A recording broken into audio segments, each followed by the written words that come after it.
अस्सलाम वालेकुम। Doctor Danish real focus के साथ हाजिर है। नाज़रीन, एक बहुत ही अफसोसनाक वाक़या इस वक्त पाकिस्तान में हो रहे हैं और पाकिस्तानी जो चंद साल पहले आपके PMLN हो या पीपल्स पार्टी के दौर में वो तमाम बातें आपके तकरीबन भूल गए थे कि क्या पाकिस्तान में ऐसा होता है। अब वो दोबारा वो चीज़ें डेवलप हो रही हैं।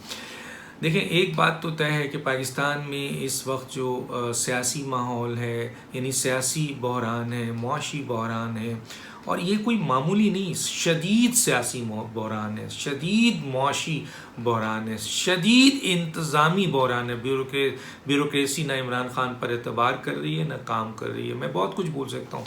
इंस्टीट्यूशनल क्राइसिस, शदीद इंस्टीट्यूशनल क्राइसिस है। देखिए, मुल्क दो बुनियादों पर तबाह होता है, याद रखिएगा, जो मेजर वजह है। बल्कि समझ लीजिए 3 बेसिकली बुनियाद होते हैं जब मुल्क तबाह होता है, और वो ये चीज़ें इस वक्त इस हुकूमत में मौजूद है। एक, इंसाफ नहीं है। क्यों? क्योंकि इंस्टीट्यूशनल क्राइसिस है। इंस्टीट्यूशनल क्राइसिस किसी मुल्क में होगा, वो मुल्क की तबाही की तरफ जा रहा होगा। और दूसरा, जब इकॉनमी यानी मईशत तबाही की तरफ जा रही है, ये तो बहुत शो करते हैं कि जी मईशत बेहतर है, फना है।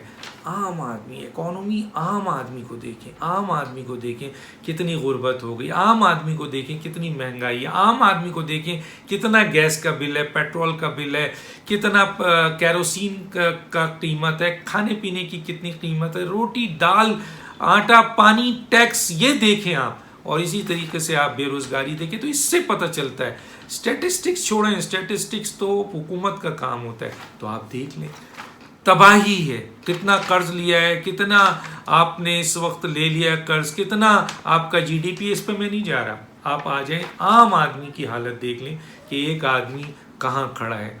कितने लोग अब इस मुल्क में ऐसे हैं कि घराना, मैंने जैसे बताया था कि जी वो आपके 5 करोड़ लोग गरीब हो गए। 42% घराना जो है मुआशी क्राइसिस में, ऐसा कभी भी नहीं था। उसी तरह से अब आपके आईनी बहरान आ गया है, सफारती बहरान है। पूरी दुनिया में आप अकेले हो गए हैं, कोई आपको तवज्जो नहीं देता है, कोई आपको लिफ्ट नहीं कराता है। उसके बाद आप देख लें कि अब आपके इस खित्ते में जो सूरत हाल डेवलप हो रही है, उसमें जो अब दाखिली मसाइल हैं वो अब तबाही की तरफ आगे बढ़ रहे हैं। भाई, फ़ौज कितना करेगी?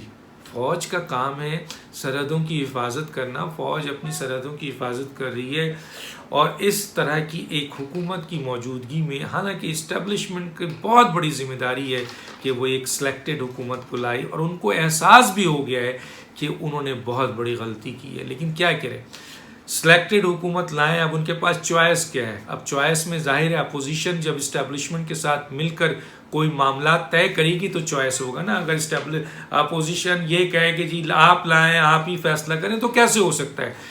बहरहाल बहुत बड़ी मिस्टेक है। एक ऐसी हुकूमत इस वक्त मौजूद है मुल्क में जिसने मुल्क को तबाही के दहाने पर पहुंचा दिया है।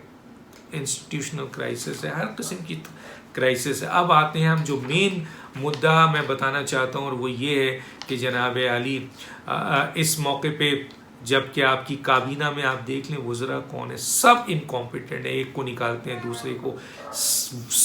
बेशतर वज़रा और मुशीर इनकॉम्पिटेंट है। बेशतर के ऊपर इन्हीं के दौर में जो है बड़े बड़े इल्ज़ामात आ गए करप्शन के। तो आप एक तरफ करप्शन में भी है, एक तरफ आप जो हैं वो इनकॉम्पिटेंसी भी है। एक बात यहाँ मैं बताना चाहता हूँ, बहुत से शायद PTI के वो लोग जो समझते हैं वो तो समझेंगे, लेकिन जो ग़ुलामानी जहन रखते हैं उनको तो कोई, चाहे वो PMLN के ग़ुलाम जहन, चाहे वो PTI के ग़ुलाम जहन हो, लेकिन जो बाशऊर लोग होंगे वर्कर, वो ज़रूर सोचेंगे। देखिए, पूरी दुनिया में करप्शन होता है, लेकिन करप्शन वज़ीर आज़म भी करता है, उनका सदर भी करता है, दुनिया में, पाकिस्तान में भी होता है, इंडिया में भी होता है, श्रीलंका में भी होता है, आपके अमेरिका में भी होता है, हर जगह होता है करप्शन। क्या करप्शन से मुल्क तबाह हो जाते हैं? बिल्कुल नुकसान पहुंचता है, लेकिन इससे भी ज़्यादा बड़ा एक फैक्टर्स है, और वो फैक्टर्स ये है कि अगर किसी मुल्क में इंसाफ नहीं हो रहा हो तो फिर तो मुल्क तबाह हो जाता है। इंस्टीट्यूशनल क्राइसिस हो तो वो मुल्क तबाही की तरफ जाता है। और एक और बहुत इंपॉर्टेंट चीज़ होती है, और वो ये होती है कि कोई आपकी हुक्मरान जो है वो इनकॉम्पिटेंट हो। उनके जो मुशीरान हो वो इनकॉम्पिटेंट हो, और जो उनके वज़ीर हों वो इनकॉम्पिटेंट हो, और हुकूमत जो है वो इनकॉम्पिटेंट हो। किसी ने कहा इमरान खान साहब से कि जनाब अली देखें, करप्शन यहाँ होती है, अगर इंस्टीट्यूशन मजबूत है आपका तो आज़ाद छोड़ दें आप एहतसाबी इदारे को, कि भाई मेरे आदमी करें तो पकड़ो, पोजीशन करो तो पकड़ो, और जायज़ पकड़ो और टांग दो, और अदालतों को छोड़ दें कोई प्रेशर के बगैर कि जो मेरिट पे है सज़ा दें। देखिएगा सब ख़त्म हो जाएंगे, करप्शन कम होती जाती है। लेकिन इनकॉम्पिटेंसी को कैसे ख़त्म करेंगे? इनकॉम्पिटेंसी को तो नहीं ख़त्म कर सकते ना। एक ऐसा आदमी जो इनकॉम्पिटेंट है उसको लाकर आप बैठा देंगे किसी जगह पर तो क्या होगा? वो जगह तबाही होगी ना। एक कुक जो है वो अगर वो को खाना नहीं पकाना आता है तो खाने का क्या असर होगा? एक ड्राइवर अगर कॉम्पिटेंट नहीं है उसको अगर आप बैठाते हैं गाड़ी पे तो गाड़ी का क्या असर होगा? आपकी भी जान को ख़तरा, उसकी भी, गाड़ी को भी। आप कोई ऐसी जगह पर किसी को लाकर, चौकीदार है वो चौकीदारी नहीं जानता है, उसको बैठाएंगे, उसको क्या पता है? आईटी के जगह पर किसी आपके सिविल इंजीनियर को बैठा देंगे, इंजीनियरिंग की जगह पे किसी डॉक्टर को, डॉक्टर की जगह पे किसी इंजीनियर को, तो तबाही होगी ना। तो इनकॉम्पिटेंसी इसको भी कहते हैं। और एक इनकॉम्पिटेंसी ये होती है कि एक आदमी को कोई काम ही नहीं आता है, यानी वो आदमी में सलाहियत ही नहीं होती है। तो किसी ने कहा Imran Khan, you have proved that incompetency is more dangerous than corruption. Incompetency, मैं कहता हूँ कि इनकॉम्पिटेंसी पूरी दुनिया के लिए कि incompetency is more dangerous than corruption in any countries. और यहाँ इमरान खान के लिए कहा जाता है कि जनाब आप लोग सवाल उठाते हैं, पोजीशन उठाती है कि आप सिलेक्टेड हैं, आप इनकॉम्पिटेंट हैं, आप डिलीवर नहीं कर सके।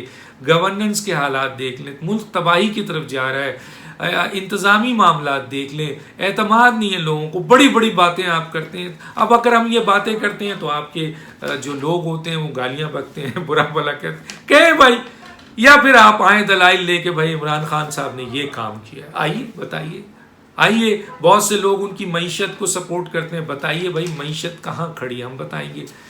करंट अकाउंट खसारा कहाँ खड़ा है आपका, एक्सपोर्ट कहाँ खड़ा है आपका, इंपोर्ट खड़ा है आपका, क्या काम किया है, कौन सा प्रोजेक्ट लाए यहाँ पे, कितनी करप्शन हुई। आइए पेपर्स के साथ हम बात करेंगे, आपकी अपनी सरकारी जो आदाद शुमार है उनसे बात करेंगे, शुमारियात से बात करेंगे कि महंगाई कहाँ पे खड़ी है, आप ही के दौर की चीज़ों से बात करेंगे। एक आम आदमी ने जो पाकिस्तान में मुख्तलिफ जगह बोल रहे हैं उनकी आवाज़ सुना देंगे। आइए, तो कहने का मतलब है कि हम जब बात कर रहे होते हैं तो उसके पीछे ज़रूर होता है। तो मुल्क इस वक्त तबाही की तरफ है। अब मज़ीद देखिए कि इस वक्त चारों तरफ पाकिस्तान के जो है वो हालात ख़राब है। ख़ासतौर पे अफ़गानिस्तान में देख लीजिए, बॉर्डर्स पे हमारे ईस्टर्न बॉर्डर वैसे ही भारत की वजह से जो है वो ख़तरनाक है। दूसरी तरफ वेस्टर्न बॉर्डर, अब अफ़गानिस्तान का जो सूरत हाल है वो मज़ीद वहाँ पे जो हालात है कि अगर तालिबान और दूसरे उनकी हुकूमत के दरमियान मसाइल नहीं होते हैं और वो इख्तलाफ बढ़ता है, या कुछ लोग वहाँ पर कोशिश करेंगे, भारत या और दूसरे ममालिक कि जनाब वहाँ पर आग बल्कि, तो उस एरिया में जो रीजन में लोग हैं उस मुल्क को बहुत बड़ा प्रॉब्लम फेस करने का, उसमें पाकिस्तान भी शामिल है, जाहिर है। तो हमारी फ़ौज इंगेज है। अब आप क्या कर रहे हैं? जो मिनिस्ट्री ऑफ इंटीरियर है जिसका काम है पाकिस्तान की वजारत दाखिला का, जो दाखिला को आपके तहफ़्फ़ुज़ दे, वो उनके बारे में इल्ज़ाम है कि वो जो गेट नंबर के मुलाजिम हैं वो आपके 12 वैली आज़ाद कश्मीर की सीट जीतने के लिए बैठकर धांधली की पूरी कोशिश कर रहे हैं। पूरे अपने पूरी मिनिस्ट्री को इसमें लगाया हुआ है इन्होंने कि जनाब नादरा को इसमें लगाया हुआ है, ख़ुद अपने स्टाफ को लगाया हुआ है, जो भी रिलेटेड लोग हैं उनको लगाया हुआ है। जब वजारत दाखिला का, जिसके नीचे सारे दाखिले की फोर्सेस हों, वो उसका अगर आपके वज़ीर मुल्क के दाखिली मामलात पर तवज्जो देने के बजाय, मुल्क को दाखिली तौर पर मजबूत करने के बजाय, मुल्क को दाखिली तौर पर महफूज करने के बजाय ठप्पे लगाने के लिए और इलेक्शन चोरी करने के लिए पूरी तवज्जो, और क्यों? उसकी वजह ये है कि ये इमरान खान साहब की नाअहलियत है कि उन्होंने एक ऐसे शख्स को जो गेट नंबर 4 का मुलाजिम है, जिसकी नाकामी रेलवे में देख चुके हैं आप हैं। रेलवे में नाकामी 94 अरब का घपला है वहाँ, 94 अरब का। मैं नहीं कहता, ऑडिटर जनरल ऑफ पाकिस्तान को पूछ ले। और उसके अलावा 13 अरब रुपए से ज़्यादा जो है वो खसारा है। तो जब ये हुआ तो आपने उस नाअहल शख्स को वहाँ से लेकर मिनिस्ट्री ऑफ इंटीरियर दे दिया, बताइए। और यहाँ भी देख लीजिए क्या हो रहा है। बलूचिस्तान में देख लें कितनी अभी फायरिंग हुई, कितने लोग शहीद हुए। हमारा कैप्टन बेचारा शहीद हो गया, जिसका एक बच्चा, मुझे अफसोस होता है, उसने अपने 1 महीने के बच्चे को नहीं देखा। और इस किस्म की दहशतगर्दी ये जो है वो आ गई। आप देखें लाहौर में क्या हुआ, इतना बड़ा बम ब्लास्ट हुआ है, कोई मामूली नहीं हुआ है, इतना बड़ा बम ब्लास्ट हुआ है। आपकी नाअहलियत है। आइए कोहिस्तान में आपने अपने चीन दोस्त को नाराज़ कर दिया। 12 इंजीनियर जो कोहिस्तान प्रोजेक्ट में काम कर रहे थे, जिन्होंने टर्मिनेट कर दिया, प्रोजेक्ट रोक दिया, तो वो जो है 12 इंजीनियर्स जो हैं उनको कत्ल कर दिया गया। आइए मेन इस्लामाबाद में अफ़गान एम्बेसडर की जो लड़की है उसको किडनैप करने की कोशिश की गई और उसको मारा पीटा। तो ये आपका इंटरनल मैटर है ना, इसमें नाकामी हुई है। सही कह रहे हैं बिलावल भुट्टो साहब और दुनिया कि आप रिज़ाइन करें। रेलवे में आप तबाही लाते हैं, रिज़ाइन नहीं करते हैं। इमरान खान आपसे रिज़ाइन नहीं लेते हैं, बल्कि एक और मिनिस्ट्री दे देते हैं। और हर जगह ऐसे ही हो रहा है। जो मिनिस्टर आपके चोरी डाका डाल देता है और पकड़ा जाता है तो फिर आप उसको भगा देते हैं। और जो फौरी तौर पर पकड़ा नहीं जाता है, नाअहलियत करता है, वो इदारा तबाह करता है, उसको इदारा चेंज कर देते हैं। कभी इधर ले आते हैं, फिर जब इधर ये वाला भी तबाह होता है तो फिर इसको इधर ले आते हैं, फिर इसको इधर ले आते हैं। तो शेख रशीद साहब ने रेलवे को तबाह किया, आपने उनको इंटीरियर मिनिस्ट्री दे दी। आज इंटीरियर मिनिस्ट्री लोग कह रहे हैं कि भाई एक नाअहल आदमी है, इसको निकालें। ये गेट नंबर 4 की पर्ची लेकर हर जगह आता था, पहले भी आता था, अब भी आता था। आपने फिर इसको रखा हुआ है, तो आप नाअहल हुए ना, आप ऐसे शख्स को लेकर सिर्फ इक़्तिदार की खातिर। तो कहने का मतलब ये है कि बहुत मुश्किल हालात है। और यकीनन ये जो इंटरनल्स, और देखें आप बिजली का, आपके दौर में बिजली के हालात ख़राब हो चुके हैं, जो ख़त्म हो चुके थे, लोड शेडिंग आपके दौर में आ गई।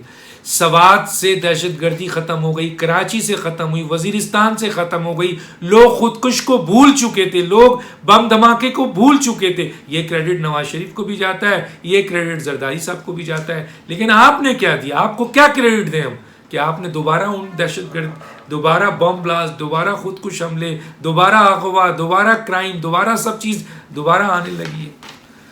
तो डेफिनेटली इस वक्त बहुत बुरे हालात हैं, बहुत ख़तरनाक हालात हैं। और सोचना चाहिए, एक बहुत कमज़ोर हुकूमत इस वक्त पाकिस्तान में, एक सिलेक्टेड हुकूमत है, अवामी हुकूमत नहीं है। अकेले फ़ैसले कर रहे हैं, ये अवाम का नहीं है, ये ख़तरनाक है। डॉक्टर दानिश को याद दीजिए। अल्लाह हाफ़िज़।